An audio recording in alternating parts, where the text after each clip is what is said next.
Greetings, Slackers. It's the September Man here with another article I want to share with you, hitting you up with a double dose from the Sun over here because they have some pretty interesting articles. And this one is about why should I tell them? One of UK's youngest transgender women doesn't tell men she sleeps with about her past. Or Deanna O'Riordan became one of the UK's youngest transgender people when she had a full gender change operation a month before turning 21. And this is by Holly Christodoulou.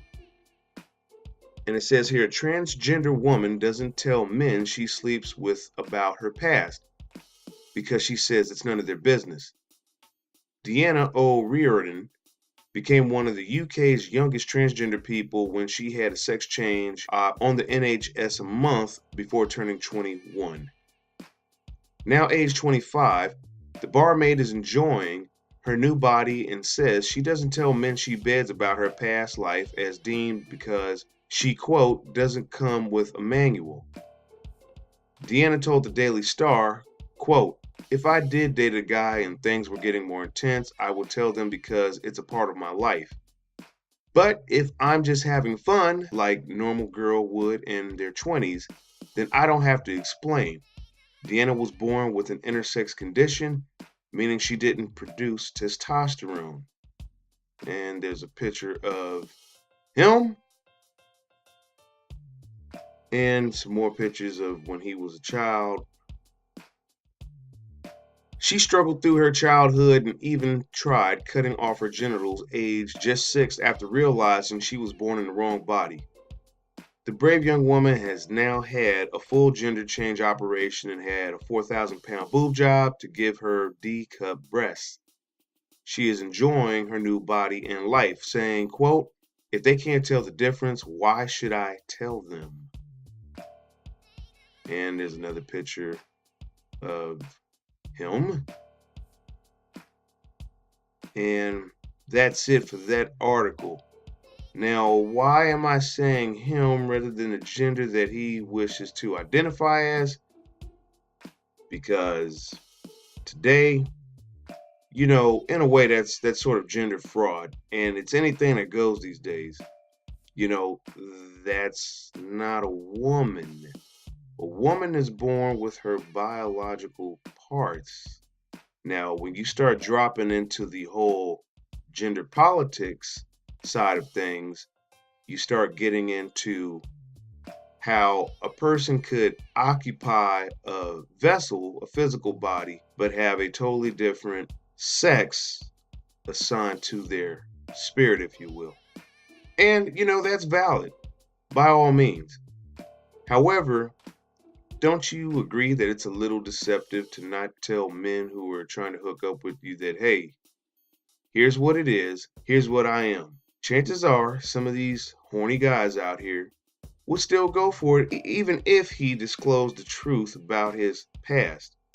And this brings me to another topic, which is this whole idea of if I'm just having fun like a normal girl would in their 20s, then I don't have to explain.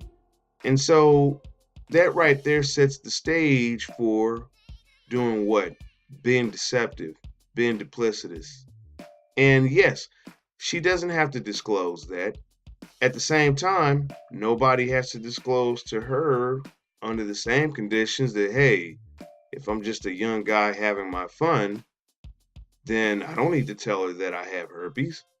But if we decide to go down the path of a serious relationship, then I'll discuss that because it's a part of my life. You see, the same argument can be turned around here and used for other reasons. And this is, again, someone who was born with male genitalia despite the medical condition, trying to pass themselves off as a woman by even thinking like a woman would. And so this is something that you guys have to be concerned about with out here as you continue using these dating platforms. I know I've been on Plenty of Fish, and in my area, there's quite a few, transgendered people. And a lot of them are, open about their identity, which is great because that gives you the option to decide and choose if that's something that you want to continue to pursue. But like this one here, because for some of them, they have admitted it is increasingly hard for them to find love and to find a partner. I wouldn't be surprised if they resort to deceptive tactics such as lying about their past and not disclosing that part about their history. I don't know. Does this matter to you? Is this a big deal? Is there more to it? Would you date a transgendered person, male or female? And how do you feel about someone deceiving you about their sex prior to sleeping with them or even after the fact? Would that change how you felt about the person? Leave all that for me down in the comment section below. The link to this will be down in the description box. And as always, that's going to do it for this article and this video. I'll catch you in the next one. Did you enjoy this video and find it informative? Subscribe to the Slackers Method and click the bell icon next to the subscribe button to receive all the latest notifications for when I upload new videos.